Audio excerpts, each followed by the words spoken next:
saudara pendengar yang kami kasihi dimanapun Anda berada. Kita bertemu kembali dalam acara teladan Tegur Sapa Gembala Keluarga. Acara ini diselenggarakan oleh Lembaga Bina Keluarga Kristen atau LBKK bekerja sama dengan radio kesayangan Anda ini. Saya Nicholas David akan berbincang-bincang dengan Bapak Pendeta Dr. Paul Gunadi, seorang pakar dalam bidang konseling. Perbincangan kami kali ini tentang memelihara pernikahan. Kami percaya acara ini pasti bermanfaat bagi kita sekalian, dan dari studio kami mengucapkan selamat mengikuti. Pak Paul, di kesempatan yang lalu kita telah berdiskusi mengenai bagaimana kita bisa memelihara sebuah pernikahan, yakni dengan 4 hal: komunikasi yang terbuka, komitmen yang teguh, pengampunan yang tak putus-putus, dan empati yang tulus. Kita telah membahas mengenai komunikasi. Hari ini kita akan berdiskusi tentang komitmen. Mengapa komitmen diperlukan untuk memelihara pernikahan? Pak Nicholas, pernikahan berawal dari sebuah janji ya. Tapi untuk tetap bertahan diperlukan sebuah komitmen yang teguh.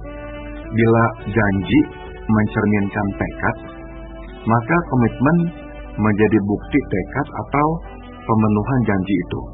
Jika janji berisikan keinginan, maka komitmen adalah kenyataannya. Tanpa komitmen yang teguh, pernikahan akan oleng dan besar kemungkinan tenggelam ditelan ombak persoalan hidup dan godaan dari luar. Nah, itu sebab komitmen adalah suatu keharusan, Pak Nicholas. Jika komitmen ini demikian penting bagi langgengnya pernikahan, hal-hal apa saja yang terlibat di dalamnya? Ada 3 hal yang harus ada di dalam komitmen.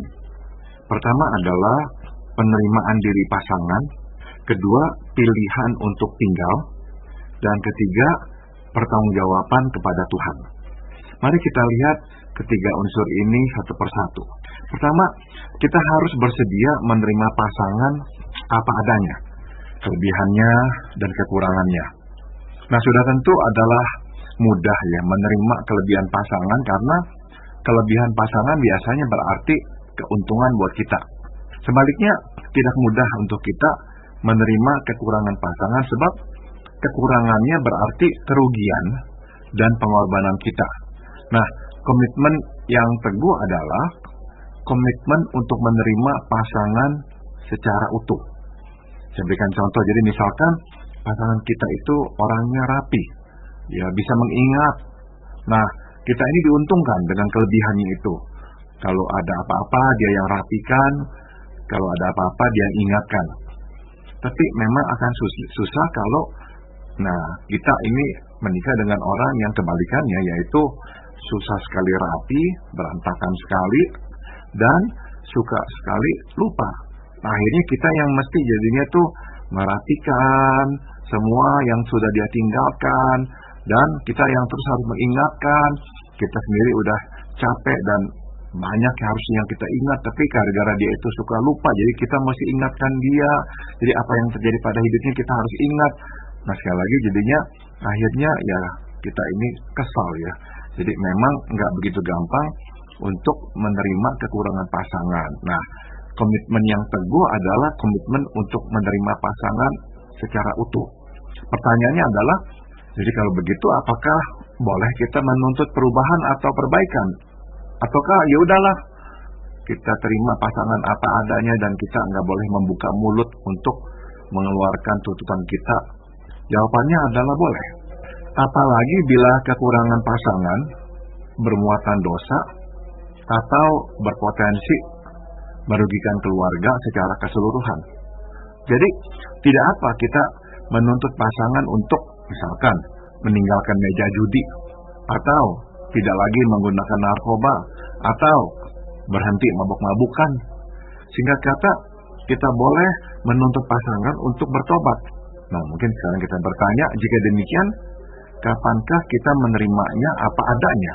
Nah, saya jelaskan ya, kita menerima dirinya apa adanya dalam pengertian kita bersedia menerimanya dan mengampuninya bila ia bertobat dan berubah. Dengan kata lain, komitmen yang teguh tidak membebaskan siapapun untuk berbuat semaunya. Pertobatan adalah syarat penerimaan. Ya, jadi sekali lagi tidak ada namanya tuh menerima, pokoknya membabi buta. Komitmen yang teguh artinya adalah tidak apa-apa dia mau berbuat seperti apapun, tidak ya. Kita menerimanya dalam pengertian kalau dia memang bertobat atau berubah. Jika tidak, memang akan sulit sekali untuk kita memberikan komitmen dan menerima dia. Nah, di luar konteks dosa dan kerugian besar pada keluarga, penerimaan mesti dijalankan atas hal-hal yang berhubungan dengan kebiasaan hidup dan kelemahan-kelemahan kecil lainnya. Misalkan, kita menerima pasangan walau ia sekarang bertambah gemuk, misalnya. Dulu dia langsing, sekarang dia gemuk. Kita menerima pasangan kendati kepalanya sudah botak. Dulu rambutnya tebal, sekarang sudah hampir botak. Kita menerima pasangan ketika usahanya gagal. Dulu kita menikah dengan dia, usahanya sedang jaya, sekarang sudah ambruk. Atau kita menerima pasangan sewaktu ia sakit dan tidak lagi bisa bekerja. Nah, di dalam konteks inilah kita mesti menerima pasangan apa adanya. Bahwa ia tidak sempurna dan tidak selalu menyenangkan hati kita. Jangan sampai kita pokoknya selama dia baik buat kita, selama dia menguntungkan kita, selama dia kaya raya, selama dia sehat, selama dia tidak mengganggu kita, kita berkomitmen untuk bersamanya dan menerimanya. Tapi begitu kita nggak mendapatkan keuntungan lagi dari dia, dia makin nggak menarik, dia makin nggak bisa apa-apa, dia makin nggak menghasilkan apa-apa. Nah, kita langsung pokoknya berubah, kita mau campakkan dia. Nah, itu tidak benar. Ya, jadi kita mesti mengambil komitmen yang teguh untuk menerima pasangan apa adanya, termasuk menerima kelemahannya. Namun di sisi lain, Pak Paul, bagaimana seorang suami atau istri dapat menerima pasangannya jika pasangannya ini bebal? Dalam arti dia sudah diingatkan berkali-kali, sudah ditegur bertahun-tahun, dia tetap saja berjudi, tetap saja pakai narkoba, tetap mabuk-mabukan. Saya kira kita ini mesti ya melihat dampak perbuatan pasangan kita yang tidak baik itu atau yang merusakkan itu pada bukan saja diri kita tapi anak-anak kita. Kalau kita melihat ini udah berulang berkali-kali, kita sudah memintanya berhenti, tidak dia hiraukan, tetap saja dia melakukan perbuatan-perbuatan yang salah dan merugikan itu, saya kira sampai titik tertentu kita mesti bertindak. Misalkan karena dia berjudi, akhirnya dia mulai meminjam uang dan dia nggak bisa bayar, atau dia mulai misalnya menjadikan rumah kita ini sebagai jaminan lah atau apalah. Nah, kita tahu ini benar-benar bisa membuat perahu kita karam. Nah, di titik itu saya kira kita seharusnya bertindak keras, tegas. Misalkan kalau perlu berpisah dengan dia untuk menyelamatkan keluarga kita, untuk menyelamatkan anak-anak kita. Jadi kita memang menurut saya wajib bersamanya, mendampingi dia, hidup secara salah, berdosa dan merusakkan dan merisikokan anak-anak kita di tangan dia. Jadi sampai titik tertentu, setelah kita memberikan peringatan berkali-kali tetap tidak digubrisnya, saya kira lebih baik kita memang mengambil tindakan yang lebih tegas. Dalam arti kita harus berpisah untuk selamanya. Kadang-kadang iya, misalkan saya tahu ada orang yang karena nggak bijaksana di dalam usaha, berkali-kali rugi, berkali-kali akhirnya harus pinjam uang dan nggak bisa bayar lagi, dan yang harus terus mengeluarkan uang adalah pasangannya. Nah, sudah diperingati, sudah diberitahukan, jangan lagi, nggak peduli, pokoknya mesti, pokoknya dia nggak pedulin orang, dia hanya memikirkan diri dia sendiri. Akhirnya ini kapal makin hari makin karam, rumah tangga ini makin hari makin nggak punya apa-apa. Nah, nggak bisa enggak, kita harus berpikir tentang masa depan anak-anak kita. Dan apakah sehat anak-anak kita melihat, misalkan dalam hal ini ayahnya yang hidupnya seperti begitu, yang akhirnya nggak mempunyai kestabilan, menghabiskan uang terus-menerus, nggak bisa diberitahukan apa-apa, tetap aja mau menjalankan kehendaknya. Nah, itu bukanlah sebuah contoh ayah yang baik. Nah, bagi saya pada saat-saat seperti itu, setelah peringatan diberikan berkali-kali, nah kita harus berkata, kalau kamu tidak mau berubah, saya akan memang meminta kita berpisah. Sebab kita memang harus menyelamatkan keluarga kita.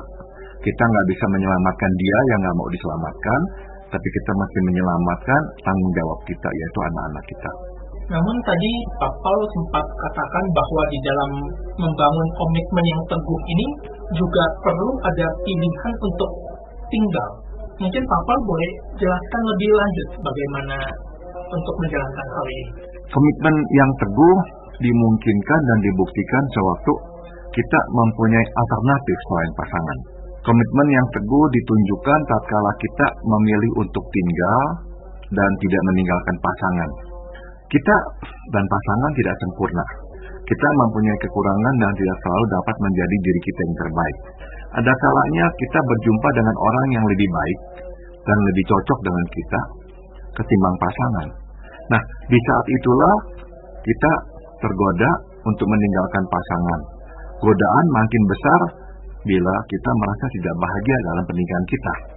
Nah, mungkin kita saat itu akan tergoda berkata, sebab saya tidak lagi bahagia dengan kamu dan saya kok rasanya cocok dengan orang ini, ya udah saya akan pisah, saya akan tinggalkan kamu. Nah, ini godaan yang besar ini kita harus lawan.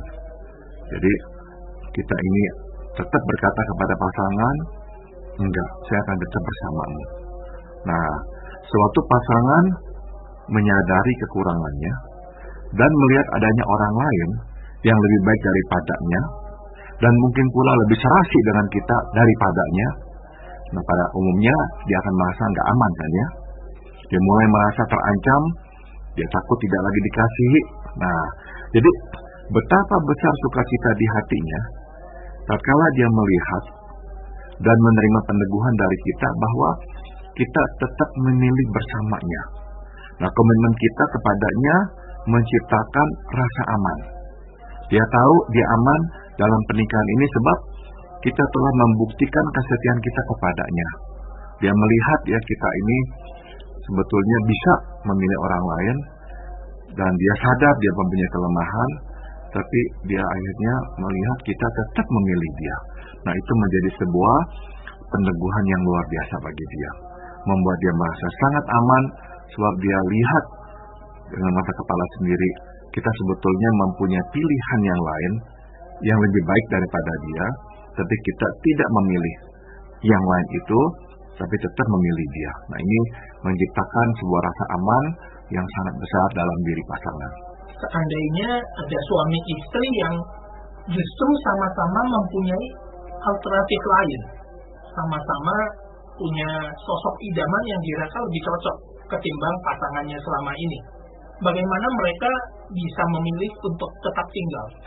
Pada akhirnya dua-dua ini mesti memang berpikir dengan luas ya, bahwa bisa saja awalnya kita akan cocok dengan orang lain itu karena ada kesamaan-kesamaan, tapi tidak tertutup kemungkinan pada akhirnya kita akan justru menemui perbedaan-perbedaan dan harus nantinya menuai konflik. Kita mesti mengingat bahwa bukankah pada awalnya kita dan pasangan kita juga rasanya kok serasi, saling mengasihi, banyak kesamaan. Nah, bukankah kita juga pada awalnya menemukan hal itu? Kalau dari awalnya kita tidak menemukan keserasian dan sebagainya, sudah tentu kita nggak akan menikah dengan pasangan kita. Jadi saya berharap kalau kita tergoda untuk memilih orang lain, ingatlah bahwa pada suatu waktu kita justru akan menemui hal yang sama. Kita akan menjumpai bahwa orang ini pun juga banyak mempunyai perbedaan yang kita tidak begitu gampang untuk menerimanya. Nah, kita sudah memulainya dengan pasangan kita tetaplah bersama dengan dia. Jangan gampang-gampang kita meninggalkan atau memilih orang yang lain. Di dalam komitmen yang teguh ini, pertama, Pak Paul tadi sampaikan kita menerima pasangan. Kemudian kita memilih untuk tetap tinggal.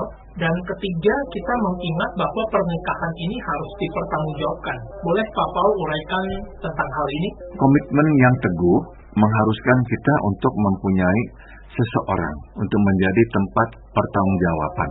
Dan orang itu adalah Tuhan Allah sendiri. Kita ingat bahwa janji untuk setia diucapkan di hadapan Tuhan dan kepada Tuhan, bukan saja kepada pasangan. Pada akhirnya kepada Tuhanlah kita harus mempertanggungjawabkan semua perbuatan kita. Tanpa Tuhan, di dalam komitmen yang kita buat, janji hanya akan tinggal janji. Saya telah bertemu dengan orang yang telah meninggalkan pasangannya. Hampir semua mempunyai kesamaan pada saat keputusan itu diambil, yaitu mereka telah berjalan meninggalkan Tuhan. Memang ada yang baru beranjak dan ada yang sudah berjalan jauh. Tapi pada dasarnya masing-masing sudah mulai mengambil langkah meninggalkan Tuhan. Jadi dapat kita simpulkan ya Pak Nikolas bahwa keputusan meninggalkan Tuhan acap kali mendahului atau setidaknya berjalan seiring dengan keputusan meninggalkan pasangan. Kecuali bila kita adalah korban perbuatan jahat pasangan. Nah, di dalam kondisi yang sangat buruk itu, kita terpaksa melanggar komitmen yang kita buat. Kita tapi berani mempertanggungjawabkannya di hadapan Tuhan karena memang kita tidak mempunyai pilihan yang lain. Lalu bagaimana caranya kita bisa mengingatkan diri kita bahwa kita harus mempertanggungjawabkan pernikahan ini kepada Tuhan? Saya akan kutip dari Maliaki pasal 2 ayat 14. Firman Tuhan mengingatkan, oleh sebab Tuhan telah menjadi saksi antara engkau dan istri masa mudamu yang kepadanya engkau telah berlaku tidak setia.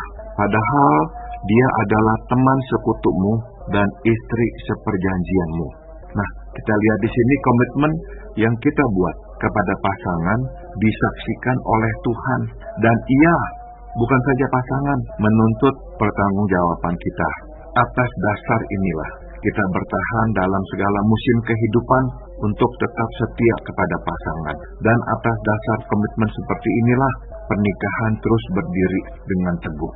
Nah, di dalam pembahasan kita, agar sebuah pernikahan dapat terus terpelihara, kita sudah belajar tentang komunikasi yang terbuka dan komitmen yang teguh. Apakah kedua hal ini ada kaitannya satu dengan yang lain, komunikasi dan komitmen ini? Saya kira kalau kita tidak mempunyai komitmen lagi ya Pak Nikolas, saya kok yakin komunikasi itu akan nantinya ya juga renggang. Sebab kita nggak lagi merasakan keharusan untuk berbicara apapun kepada dia. Tapi kalau kita mempunyai komitmen yang teguh, kita tahu bahwa kita bertanggung jawab atas pernikahan ini, maka kita akan berusaha sedapat-dapatnya menyelamatkan, memperbaiki pernikahan ini. Kita mau menjaga relasi kita, misalkan salah satunya adalah dengan memelihara komunikasi yang terbuka itu.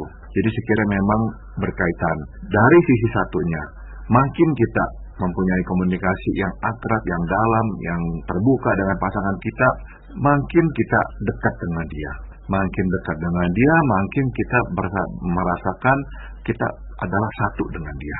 Makin kita merasakan satu dengan dia, makin kita berkomitmen untuk menjaga kesatuan ini. Jadi kita memang bisa melihat bahwa antara komunikasi yang terbuka dan komitmen yang teguh ada keterkaitannya.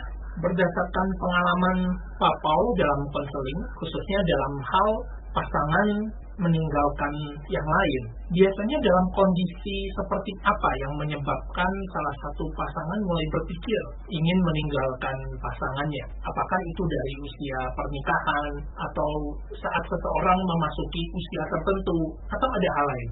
Sudah tentu ada banyak ya penyebabnya Pak Nikolas. Tentu memang nggak sama setiap pernikahan, mengapa kok akhirnya bisa terjadi perpisahan atau perceraian.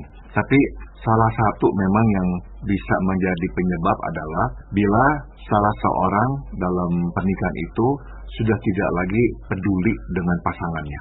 Artinya dia berbuat apapun yang dia ingin perbuat, apapun yang pasangannya katakan dia tidak merasa dia harus mendengarkan, jadi dia jalan sendiri aja. Dan nggak mau tahu pasangannya, apa kebutuhannya, apa pikirannya, dan sebagainya. Nah, dalam kondisi seperti itu, pada akhirnya pasangan merasa dia sendirian. Dia tidak lagi mempunyai tempat di dalam hidup pasangannya ini. Dia nggak lagi merasa dia dicintai, dia nggak merasa lagi dihormati, dia nggak merasa lagi diberikan perlakuan yang seharusnya. Nah, dalam kondisi seperti ini, akhirnya dia berkata, tidak ada lagi tempat buat saya dalam kehidupan pasangan saya atau suami atau istri saya, jadi buat apa saya bertahan di sini. Nah, Juga saya temukan seringkali itu meskipun ini bukanlah penyebab utamanya, tapi seringkali itu orang berani mengambil keputusan untuk berpisah atau bercerai karena memang ada orang lain.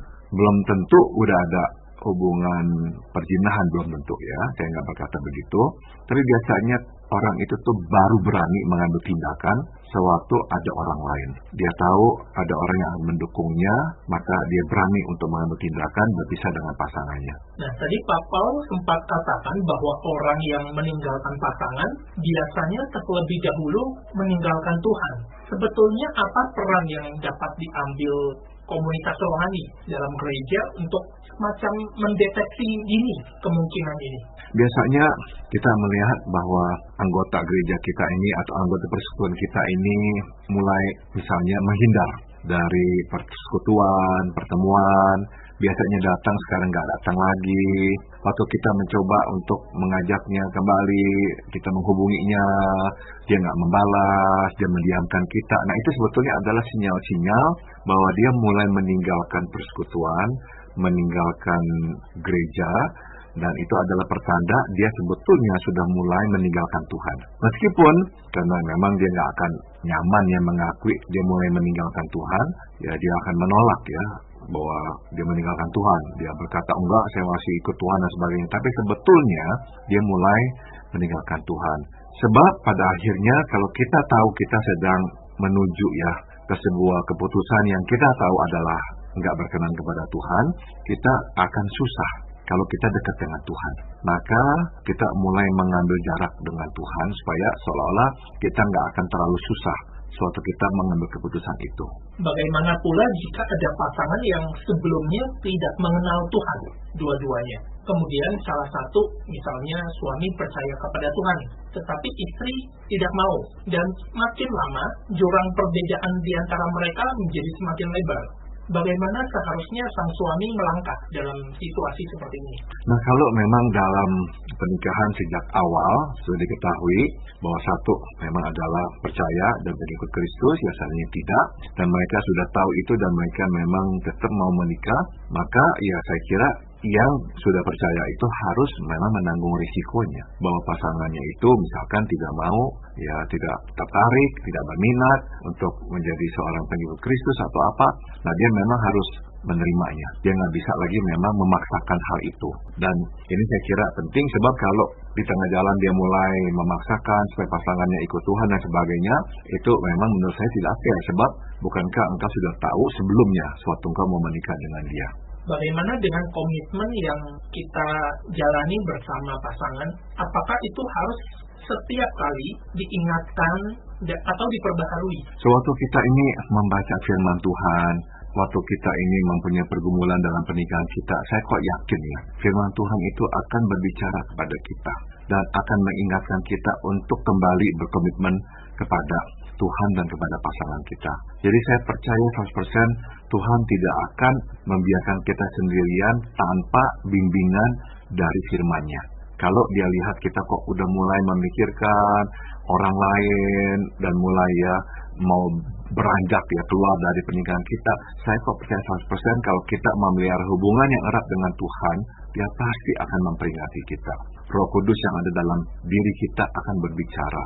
Nah, tinggal sekarang terserah kita mau mendengarkan suara Roh Kudus dan menaatinya atau tidak. Waktu kita menikah, kita diberkati di gereja, biasanya kita berjanji untuk tetap setia, saling mengasihi, baik susah maupun senang, sehat maupun sakit, kelimpahan atau kekurangan, sampai maut memisahkan kita. Tetapi ada kalanya dalam perjalanan hidup, salah satu pasangan menjadi berubah, entah itu dalam panggilan hidupnya, misalkan yang sebelumnya pengusaha, kemudian dia ingin menjadi profesi lain, misalkan dia menjadi hamba Tuhan, atau dia menjadi pejabat, yang belum tentu si pasangan ini bisa menerima. Dalam kondisi seperti ini, bagaimana seharusnya sikap dari pasangan? Yang diperlukan di situ adalah ya kesabaran ya, karena ya kita mesti menyadari bahwa pasangan kita itu dulunya yang nggak tahu kita akan mau alih profesi gitu. Nah, kalau kita langsung memaksakan, dia mungkin nggak akan siap. Jadi ya dari awal ya kita masih udah mengerti ini nggak akan mudah dan ini akan perlu waktu, dan jangan memaksakan. Sebab kalau kita paksakan dan dia tidak siap, ini tidak akan bisa menolong kita ya dalam perjalanannya. Justru ini menjadi kerikil yang bisa nanti mungkin menggoncangkan pernikahan kita. Jadi selalu bersabarlah. Ya, beritahukan pergumulan kita, panggilan kita, keinginan kita, minta dia berdoa bersama kita, dan kita akan berkata kepada dia, saya akan tunggu sampai kamu siap, sebab saya tidak akan memaksakan. Kalau memang kau enggak sehati dengan saya, ya udah, saya enggak akan ambil itu. Nah, jadi saya kira perlu sekali kepekaan, kesabaran untuk ya menunggu pasangan supaya siap untuk masuk ke dalam profesi yang baru itu. Terima kasih banyak Pak Paul untuk perbincangan kita. Para pendengar sekalian, terima kasih Anda telah mengikuti perbincangan kami dengan Bapak Pendeta Dr. Paul Gunadi dalam acara Telaga, Tegur Sapa Gembala Keluarga. Kami baru saja berbincang-bincang tentang memelihara pernikahan, khususnya hal yang kedua, yaitu komitmen yang teguh. Jika Anda berminat untuk mengetahui lebih lanjut mengenai acara ini, silakan menghubungi kami melalui surat ke Lembaga Bina Keluarga Kristen LBKK, Jalan Cimanuk 56 Malang. Anda juga dapat mengirimkan email ke telaga@telaga.org. Kami juga mengundang Anda mengunjungi situs kami di www.telaga.org. Saran-saran, pertanyaan, serta tanggapan Anda sangat kami nantikan. Akhirnya dari studio, kami mengucapkan terima kasih atas perhatian Anda, dan sampai jumpa pada acara Telaga yang akan datang.